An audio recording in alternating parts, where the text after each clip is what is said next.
All right, good morning and welcome to the Gorilla Workshop. This is video one, so disclaimer, not a professional videographer.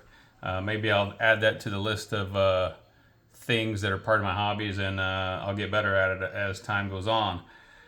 But I had this idea, and I kept hearing a bunch of reviews about home defense air pistols that shoot pepper balls and rubber balls and tear gas and all kinds of things. And so I was looking around, and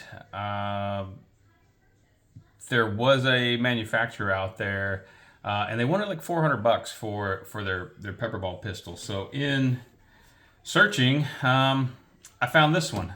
This one is made by Umarex, and Umarex, it's been around for about 50 years, and they build all kinds of BB guns and air pistols and pellet guns and all kinds of things. And now they have a series of home defense pistols.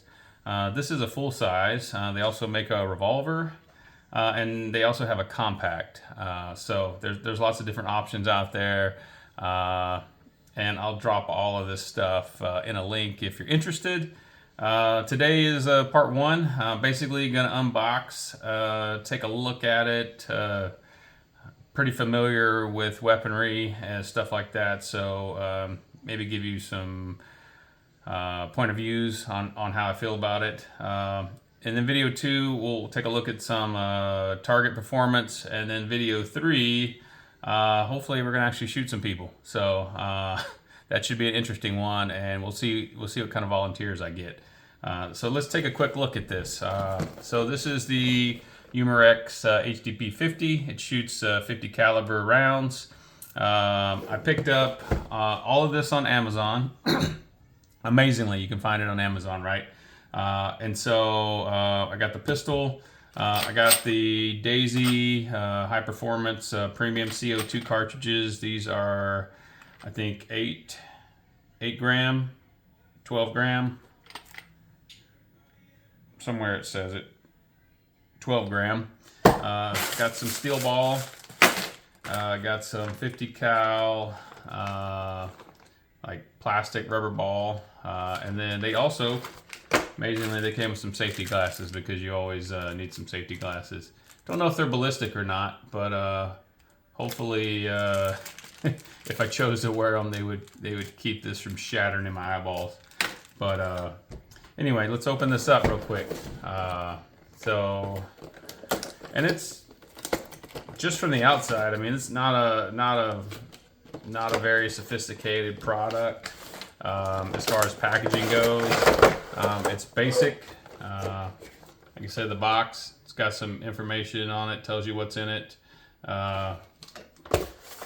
in case you're interested. But I think for the price, I'm okay with some packaging that's pretty plain Jane. It's in there, it's packaged, it's safe, secure. Comes with a barrel rod cleaner, or I would assume if you got something stuck in there, you could use that to get it out. Instruction owner's manual. What do you got here? You got some rubber rounds, which I assume are the same as these other rubber rounds that I got, except I wanted a 100 count because I'm probably gonna practice or use this a lot more than just 10 rounds. And then you got pepper ball rounds. We're not going to open those today.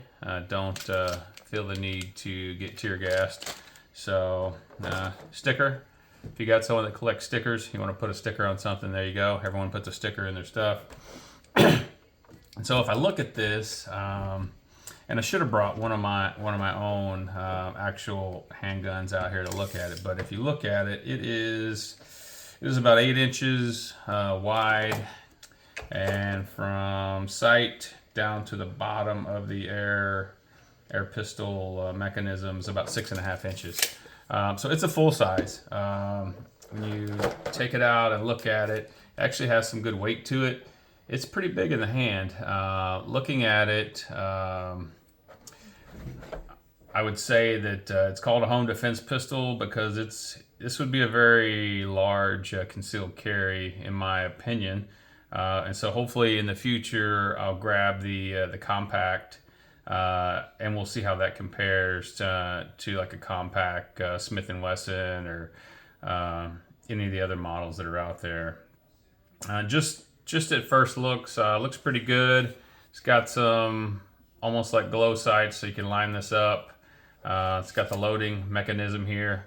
Load from the bottom, pull the spring back. Very similar to if you've ever been around the BB gun or airsoft world, similar to some of the mechanisms out there.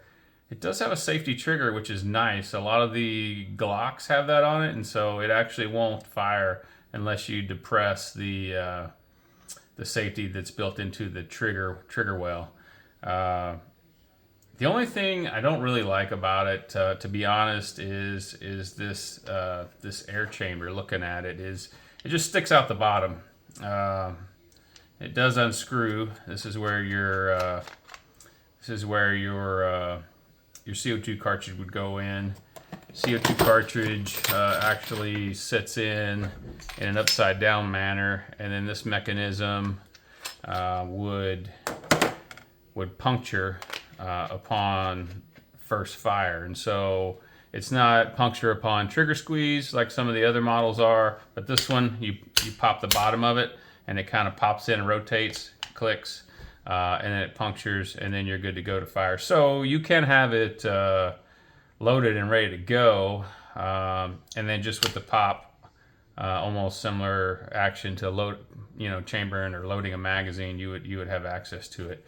It does feel good. The hand grip's comfortable. It does have a little bit of a raised surface, so it gives you a little bit of grip. The proportions feel right for a trigger squeeze. It does have a rail on the bottom, so you could add a sight or a light if you needed to. I believe there may be a model that's all black if you want it all black. And not the orange. Of course, the orange does let people know it's not a live weapon that shoots, high-powered bullets. But some people like the all-black look, which I do too. I don't prefer the orange. And I just assume you think I'm carrying a full weapon, which may deter me from having to pull it, because I don't want to pull something on you that I'm not going to use. Even if it's home defense, a rubber round, if I pull this thing out, you're definitely going to get shot with it. So that's pretty much it for first observations. Design wise, other than the air chamber, it feels pretty good. It feels nice. We looked at the CO2 cartridges. Nothing particular. You can get whatever brand you want. I have some other ones. Umarex actually makes a brand. These came with another pellet gun I had. They say high grade CO2. I don't know the difference, but when I start testing this thing, I'm going to try both of them, and we're going to take a look at a 25 meter target and see how we do. And then, like I said, hopefully we'll get a human to see if they can feel a difference between one CO2 cartridge or another. Because honestly, if I'm going to spend the money, I want to get the best quality, best precision, best power that I can in a package. I don't mind spending a couple extra bucks. So this was I think about $80 on Amazon. So for less than you buy a starter package of another brand at $400. You could buy all of this stuff probably twice or three times, and you can just have a good time. And then you can also use it for home defense if you want. If you have someone who's intimidated by real weapons, this would be a good thing. And hopefully in the future, we're going to figure out if this would actually deter someone from being aggressive or coming towards you. So stay tuned for that. If you like these videos, there's many more to come on all kinds of different subjects and things. I'm not paid by any of these companies. I paid out of my pocket for all these things, and I just want to share it with people that may be interested. I do lots of things, DIY, and I buy stuff that's interesting to me, and I'm happy to share, my perspective. So that's all for now, and see you for the next episode of Guerrilla Workshop.